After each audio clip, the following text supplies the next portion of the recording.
hook into a private sewer line and the DPW is involved, and I'm not sure what the legal implications of that would be. Okay, well, I should first just sort of throw out a caveat. I'm the primary contact for the city Mm-hmm. in my office, and so I also edit the bills. Mm-hmm. But certainly a lot of things on here, I don't know the details Okay. behind it. I know I wasn't the person who spoke with or corresponded with the Public Works Director on that. But, you know, we do try to keep our bill entries fairly brief. It does look like that would be the same, you know, they're both on West Street, so it Right. probably is the same. I try to keep entries that concern the same thing in the same manner, whether it's general or something specific, so Mhm. perhaps I missed combining that one. But, you know, again, I can't speak to the details, but there was you know, DPW had a question about connecting the city's service to a private sewer line. You know, does that create some kind of liability issues? You know, is there anything to watch out for when, you know, setting up a connection, which of course happens all the time. I just don't know the specifics behind that. Okay, that's fair particular enough. question. Could you just check on that, and then you can get back? Sure. Because I'm just curious, because it says, exchange emails with Department of Public Works Director regarding agreement for abutters to connect to private sewer line. So I'm just curious as to, you know, why the city solicitor would be involved with a private agreement, that's all. And the details will probably explain why, that's just why I'm asking. Right. I can certainly do that. Thank you. I mean, I'd expect that the DPW had to have some involvement with this private line, but I'll flesh that out. Thank you. And let the council know. That's great, thank you. Sure. Next question is in the same area there. It's the last paragraph. Telephone conference with mayor and analyze 2 potential conflict of interest issues. Do you have any detail on that? Were you involved with that specifically, or do you need to check with someone else? That one I was involved with. Okay. And again, I'd be happy to, you know, kind of brief the council Okay. on that. You know, I make it a point not to talk about people's potential conflicts in public Sure. unless, you know, if it's something that I might send an opinion, and sometimes if I also copy the Ethics Commission for their to weigh in, it also gets copied to the clerk's office. Mhm. So in that case, it's a public issue. But sometimes I might have a conversation kind of off the record, so to speak. You know, well, someone's asked me if they did this, would it be a conflict? And I'd say, well, they should avoid this, but this part's okay. So something like that. I do that with all our clients. But wouldn't the appropriate process be to check with the Ethics Commission? I mean, each one of us, I know we take the ethics training. I think every other year we're required to do that, and then have the certificate of completion on the record with the clerk. Sure. So my understanding would be to, you know, contact ethics directly if I had a question about a conflict of interest. You certainly can. You know, the Ethics Commission, they have an enforcement division, which Mhm. nobody wants to deal with, and the legal division, where you can call up and they'll call you back and you can talk out, you know, with this thing that's facing you. You know, I mean, that's a good way to do it. They obviously have trained attorneys there. Like I say, sometimes our clients, including the mayor in this case, just wanted to bounce something off me and get my opinion, and as I say, you know, I would recommend they don't do that. Or they might want to file a disclosure. But certainly there's nothing wrong with, you know, people contacting the Ethics Commission. Okay, or we can call you, right? I mean, is that? Yeah. Okay. Okay, good to know. Yeah, I'm happy to. You know, in general, if another city employee or official wants to get a conflict opinion from me, I would ask him to go through the mayor's office. Typically, he would, sign off on it because it's an important issue. But I'm happy to, the mayor doesn't have that same policy for our councilors. And I'm happy to, if anybody has any, question, oh, there's gonna be a meeting tomorrow night, I don't know if I should vote on this or not. I'm happy to, talk that through with anybody. Okay, thank you. Oh, next page. Page 2, I think it says, this is about the Edward Street sale. Were you involved with that, or was that somebody else in the office? That would have been somebody else in my office, probably Sharon Everett. She handles most of the real estate matters. Okay. That's a little out of my wheelhouse. I'm sorry, not It's in your out of my wheelhouse? wheelhouse, real estate matters. I rely on Sharon to handle most of those. Okay, because there's some details here that I think that are missing or that I was looking for. Because this, this section says, the Edward Street sale, that was a sale, was a declaration of city property that the council declared surplus, and then it was sold to somebody. And I just wanted to, I was checking in really on the process, because it's supposed to be a process where that's, the declaration of surplus is, it's publicized, shared with all the department heads to see if anybody wants it, or has a use for it. Right. And then subsequently is appraised, and then, I guess if there's a public process where people can bid on it or whatever. Right. So in this case, I may follow up, because I didn't see, review emails, revise the city council order to add declaration of surplus and send same to assistant. Review email from buyer's attorney and approve of purchase and sale agreement and amendment. Email buyer's attorney regarding deposit check. I don't see anything in here about reviewing appraisals or evaluating, any other bids. Or Okay. responding to department heads as to whether or not they had any interest in it, or, I just want to check on that process. Okay. So if you could check with Sharon Yes. and let me Yep. know, that would be great, thank you. Happy to do that. Thank Okay. you.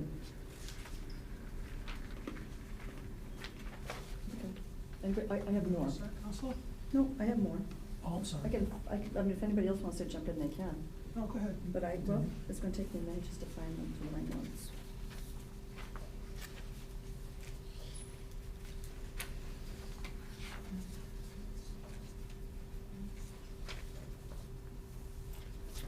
Yeah.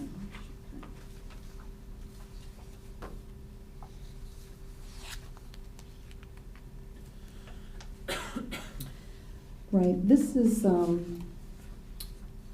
this is March 26th. So this is when I think the whole Edward Street real estate Also. transaction started. Okay. On page, it looks like the first page, under real estate, Edward Street telephone conference with mayor regarding sale of surplus city property and steps to accomplish the same. I mean, I'd like some detail on that.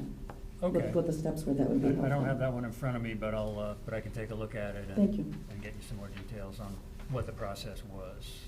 Yep. Yeah. Page 3, under contracts. This is the third item under, third item under contracts. Boys and Girls Club, review application law and prepare legal opinion regarding limitations on municipal indemnification.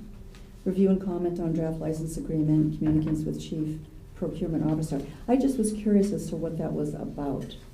The Boys and Girls Club, they're in their own location. I don't know why the city would need additional indemnification and limitations Are they in on. I'm sorry, I don't know the background. Are they in a city building? No. No? No, they're in their own building. Okay. So that was my question. Okay. Are we still in the March bill for that? It's on the March bill, yes. Okay. Yep, March 26th. Yep. Okay. And, and then there was, right underneath that, there's a Veteran Center lease. Review email and papers from Chief Procurement Officer. I mean, I didn't realize that the Veteran Center was going to be leased in any kind of long-term way that would require a contract. I mean, certainly, hosts events and is rented out for lots of different things. But I was curious about that. Okay.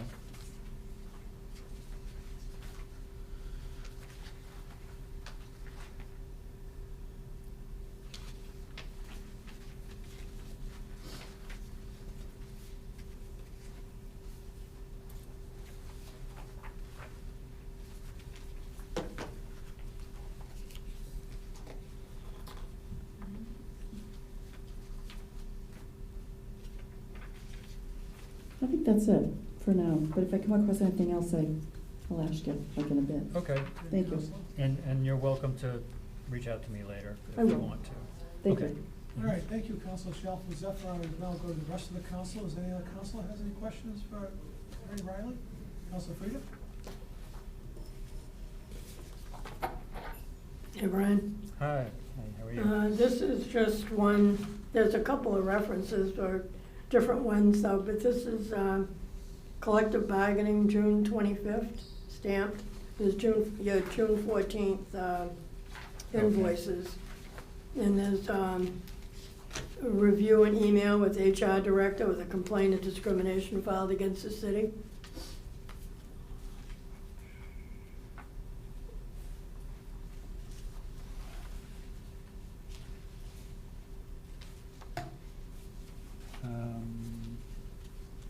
Just trying to find that particular one. It's on page 3. Okay.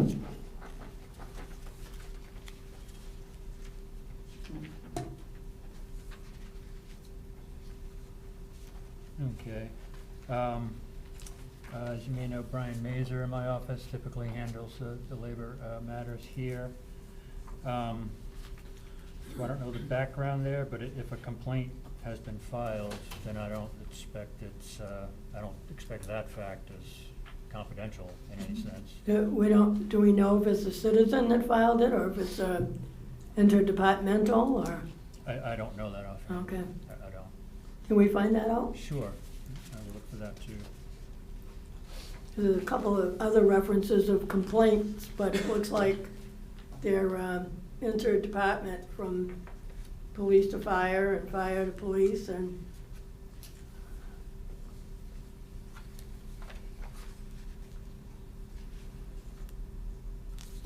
I don't know if that would have gone to court because I think you were dealing with the opposing attorney. Yeah, I mean, certainly if it references opposing counsel, which we always put in our little summaries, then that would be a court matter. Is there a particular one you're looking at for that? Particular entry you're looking at? Is there a particular entry you're looking at, and I can try to find out what the name of it is, perhaps? There's a couple of them. One's on the Oh, I see. again on the June 14th. Right. It's under general labor, so I assumed it was part of inter-department. Okay, yeah, I see one. It looks like a couple of them. It might be one DPW, public safety employee, Yeah, I chief see of that police. one. Okay.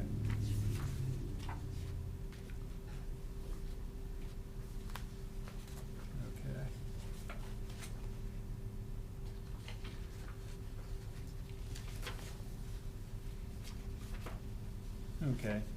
You know, again, particularly with the bills, we're sensitive to what we put in describing a personnel issue. You know, personnel file things are specifically exempt under the public records law, and we don't want to, you know, breach anyone's privacy rights and that kind of thing. But I could certainly, you know, try to give you some more information on those entries.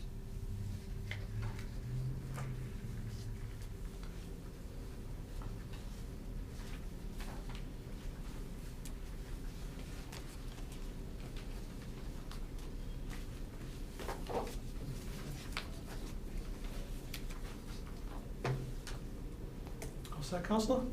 Yep, thank you. Does any other councilor have any questions on the invoices? Well, thank you for that portion, Attorney Riley. I know we also talked about a litigation review, which would necessarily be an executive session. Is there a motion to go into executive session? Oh, you have another question on an invoice? One more question. All right, Yeah, we'll take that first. Great, Okay. thank you. This is May 22nd, Brian, in the May 22nd bill. Okay, I'll have to look at that one later too. Okay, and I think it's on page May 22nd. General Legal Services. The top little paragraph, analyze issues regarding public use of city websites and department pages. Does that ring a bell at all? Analyze issues regarding public use of city websites and department pages. You know, not specifically. I know we do get questions occasionally from our clients about putting a link to some private organization, maybe a nonprofit or something. Somebody asks to put it on the city website, and we, look at, kind of give some cautions on that, because if you say yes to one, how do you say no to the others, that kind of thing. I will, I'll take a look at exactly what that was about. Thank you. I imagine that was the issue. Okay, good. And then there are a couple more in this category. There's one, the next one, research and draft opinion letter to library director regarding proposed policy limiting conversation topics among staff. I mean, so I assume that there's an opinion. It would be great to have a copy of that. Yes, that one I wrote. Okay, good. To the director. So you remember. Okay, So good. yes, I do. Okay, good. I did write the director on that, so I'd be happy to share that. Great. And then the next paragraph is library legal research regarding policy restricting certain types of speech, including analysis of federal case law. So I imagine that ended up in written form, so that Same would be thing. helpful. Yeah, same issue. Same issue, okay, Yeah. good. So if we could Yeah. have those, that would be helpful, thank Okay. you.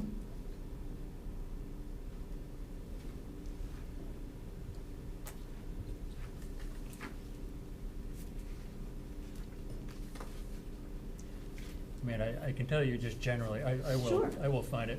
Yeah. Just generally, the question was, I think the director had heard from other places about trying to, adopt a policy to tell your employees, well, don't talk about, politics because that's a red flag sort of thing. Okay.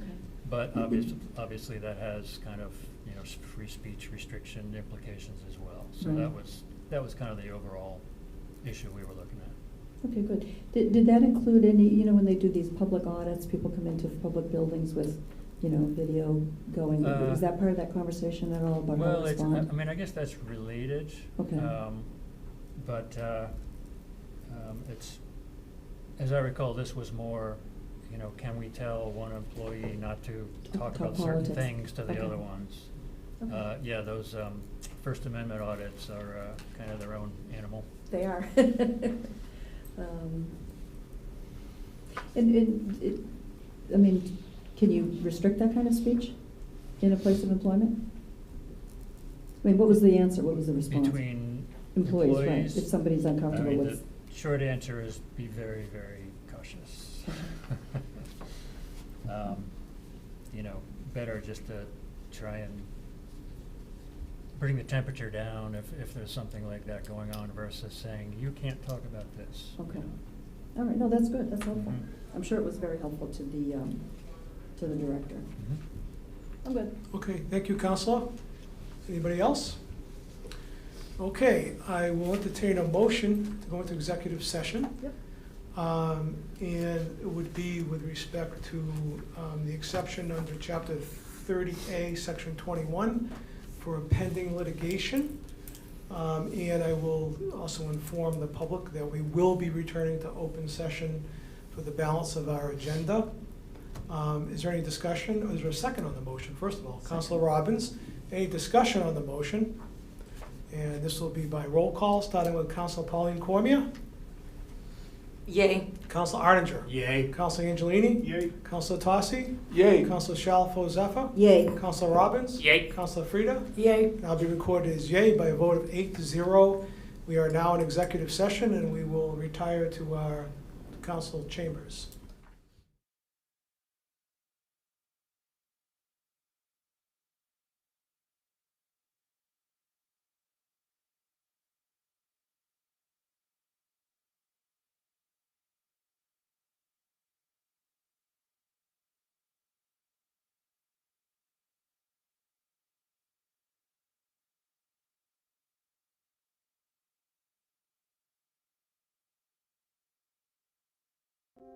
The Leominster City Council meeting is funded in part by DeCarolis Insurance Agency, at www.decarolisinsuranceagency.com, and by Avidia Bank, at www.avidiabank.com.